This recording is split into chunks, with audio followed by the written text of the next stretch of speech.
food is integral to everything else. You can't separate it. So if you're, thinking internationally, we've got enormous challenges with hunger in parts of the world, particularly areas where there's conflict, and I've seen a lot of it firsthand myself. As you have, where there's drought, where there's bad governance, and you can't address the underlying causes of food insecurity without also addressing the precipitating factors, whether that's resolving a conflict, getting rid of an authoritarian regime, or a non-state regime like in Somalia, which was using food as a weapon to starve its people.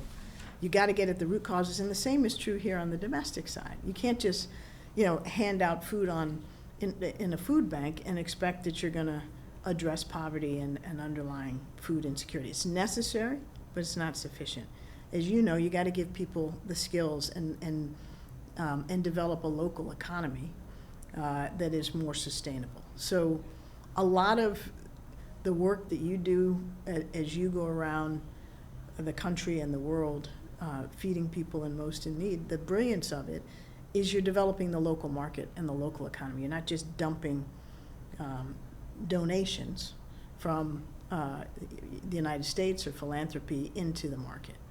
And so we got the similarities are you've got to build local indigenous capacity to produce that's sustainable, and you've got to build institutions that enable people to if they're in cities, to get jobs, sustain jobs, and be able to feed their families.